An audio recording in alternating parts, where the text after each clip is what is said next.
पूरा गरिया होते चेहरा बहुत ज़्यादा।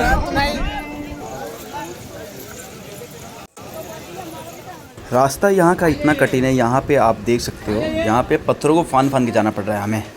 और काफ़ी दूर आ चुके हैं हम लोग और चलते हैं, आगे बढ़ते रहते हैं। भाई एक बात तो तय है, अगर यहाँ से थोड़ा सा भी पैर फिसला तो डायरेक्ट इतना नीचे खाई में जाएंगे, हमें पता भी नहीं चलेगा। बस भोलेनाथ का नाम लेते हुए आगे बढ़ते चले जा रहे हैं।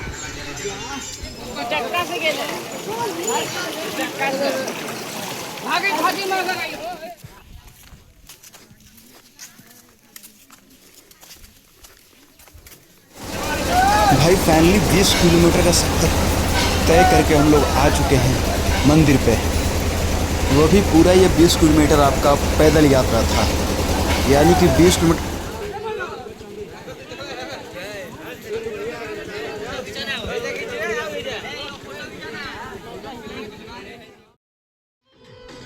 नमस्कार दोस्तों, स्वागत है आपका सफ़र ब्लॉग में।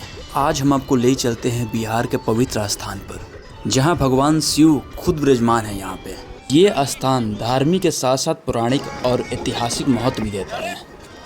यह स्थान केवल ना ही एक धार्मिक स्थान है, यहाँ पर छिपे पहाड़ियाँ, बड़े बड़े चट्टान यहाँ पे एक अलग दुनिया ही बनाते हैं। इस जगह का नाम है गुप्ता धाम। कहीं ना कहीं आपने इस नाम को सुन ही रखा होगा। तो चलिए आज आपको सैर कराते हैं गुप्ता धाम की। रास्ते में कुछ मज़े करते हुए, गाना गाते हुए हम लोग पहुंच जाते हैं टोटल 6 घंटे का सफ़र करने के बाद गुप्ता धाम पे। ये जो आपका सफ़र होने वाला था उत्तर प्रदेश के बलिया ज़िले से होने वाला था, जो कि टोटल आपका 6 घंटे का सफ़र था ये। तो चलिए दोस्तों, इस अद्भुत यात्रा की शुरुआत करते हैं। गुप्ता धाम पहुँचने के लिए हमें कम से कम 200 किलोमीटर का यात्रा सफ़र करना पड़ा। रास्ते में घने जंगल, ऊँची पहाड़ियाँ, ठंडी हवाएँ, मानो जैसे प्रकृति खुद हमारी स्वागत कर रही हो। हम अपने सफ़र में जैसे जैसे आगे बढ़ते गए, यहाँ से मोबाइल नेटवर्क गायब हो गया। 3 से 4 किलोमीटर की सफ़र तय करने के बाद मोबाइल एक मानो खिलौने की तरह हो गया। चारों तरफ हरियाली, ऊपर नीला आसमान और नीचे बहती ठंडी हवाएं। गुप्ता धाम का रास्ता किसी स्वर्ग से कम नहीं लगता। लेकिन ध्यान रहे, कई जगह पथरीले रास्ते और फिसलन भी है।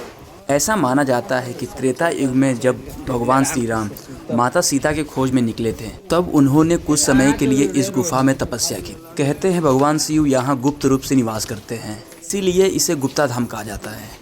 अगर आपको भी जीवन में कुछ खोया सा लगे तो एक बार गुप्ता धाम जरूर है। भगवान शिव का गुप्त दर्शन आपको एक नई दिशा दे सकता है।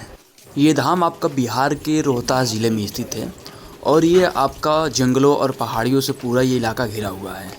जब आप गुप्ता धाम के सफ़र पे निकलते हो, गुप्ता धाम पहुंचने के बाद, तो आपको यहाँ कुछ ट्रैकिंग भी करना पड़ सकता है, क्योंकि आप देख सकते हो पथरीले रास्ते भी हैं और जो कि काफ़ी डरावने भी होते हैं, तो आपको कुछ ट्रैकिंग भी करना पड़ता है। लेकिन जैसे ही आप शिवलिंग तक पहुँचते हैं तो आपको मन को एक अलग शांति मिलती है। लोग कहते हैं यहाँ शिव नहीं, स्वयं महादेव निवास करते हैं। और गुप्ता धाम की सबसे खास बात यह है कि यहाँ की जो प्राकृतिक शिवलिंग है वो एक विशाल गुफा के अंदर स्थित है। यहाँ बारिश के दिनों में गुफा जल से धीरे धीरे भर जाता है और शिवलिंग को छूता है, जैसे मानो सावन खुद महादेव को जल चढ़ाने आया है। इस गुफा के अंदर जाना एक रोमांच से कम नहीं होता है। कहीं कहीं पानी, कहीं कहीं आपको पहाड़, कहीं कहीं अंधेरे और कहीं कहीं आपको घुटने के बल भी चलना पड़ता है। और यह स्थान सावन महीने में लाखों श्रद्धालुओं को आकर्षित करता है। यानी कि सावन महीने में यहाँ पे लाखों श्रद्धालु जाते हैं महादेव को दर्शन करने के लिए। कहते हैं यहाँ पे जो सच्चे मन से दर्शन करता है उसकी हर मनोकामना पूरी होती है। यहाँ सावन महीने में सावन मेला लगता है, जहाँ से दूर दूर से श्रद्धालु यहाँ पे आते हैं गंगा जल लेकर और भगवान शिव को अर्पण करते हैं।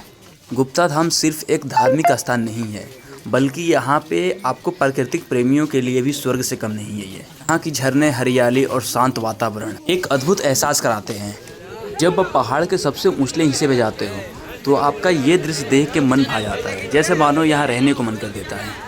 दोस्तों, मानसून में ये जगह और भी ज़्यादा खूबसूरत हो जाता है। पहाड़ से गिरते झरने और बादलों की धरती में छिपे मंदिर, मानो ऐसा लगता है धरती पे स्वर्ग उतार आया है। अगर आप गुप्ता धाम जाना चाहते हो तो मैं आपको सलाह दूंगा कि आप अच्छे जूते और पानी की बोतल अपने साथ में रखें। रास्ता थोड़ा कठिन है, लेकिन जब आप उस गुफा के अंदर पहुँचते हैं तो शिवलिंग के सामने सर झुकाते ही लगता है सारे कष्ट धुल गए हों। भक्तों की हर हर महादेव की गूंज गुफा के अंदर गूंजती है और रूह तक पहुंच जाती है। स्थानीय मान्यता है कि यहाँ पांडवों ने अपने वनवास के दौरान यहाँ समय बिताया था। और यहीं पे उन्होंने भगवान शंकर की तपस्या की थी और इसीलिए इस स्थान को गुप्ता धाम कहा गया, क्योंकि भगवान शिव ने खुद यहाँ अपने आप को गुप्त रखा था। कभी सोचा है आपने, चुपचाप जंगलों के बीच बहता पानी के आवाज़ों के बीच एक गुफा हो जिसमें भगवान शिव खुद निवास करते हों। गुप्ता धाम भी एक ऐसे ही रहस्यमय जगह है। ये केवल मंदिर नहीं है, यहाँ पे यह एक एहसास है जहाँ प्रकृति खुद महादेव को आरती उतारती है। कैमूर की पहाड़ियों से गुजरते हुए, जंगलों के रास्ते से गुजरते हुए, पहाड़ों की रास्ता से चल के जब आप गुप्ता धाम पर पहुँचते हैं तो हर कदम पे आपके साथ रोमांस और भक्ति साथ चलती है। और तो और यहाँ कोई गाड़ी नहीं जाती, यहाँ सिर्फ हरियाली और शांत वातावरण, और मानो हर पेड़ कहता हो आओ बाबा तुम्हारा इंतज़ार कर रहे हैं। और रास्ते में हमने कुछ फ़ोटो शूट किया और आगे बढ़ते चले गए। और मंदिर से 1 किलोमीटर पहले ही आपको ये छोटा सा झरना पार करना पड़ता है और उसके बाद 1 किलोमीटर के बाद आपको मंदिर पहुँच जाते हो आप। और दोस्तों आपको एक ख़ास बात बता दूँ, आज सावन का पहला दिन है। आप जो ये भीड़ देख रहे हो, सावन का पहला दिन श्रद्धालुओं की भीड़ है। और देन सो गाइस फाइनली हम लोग मंदिर पे आ चुके हैं।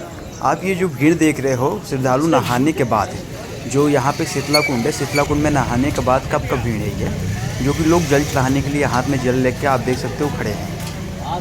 और दोस्तों अगर आप यहाँ पे बाइक से आना चाहते हो या अपना कार से आना चाहते हो तो उसके लिए आपको अलग से रास्ता बनाया गया है, जो कि काफ़ी नज़दीक पड़ता है। ये आप जो देख रहे हो ये आपका ईस्ट गेट है, यहाँ से लोग बाहर निकलते हैं और आप आके देख सकते हो उधर से पूरा लाइन लगी हुई है, उधर से लोग अंदर जाते हैं और यहाँ से लोग बाहर निकलते हैं।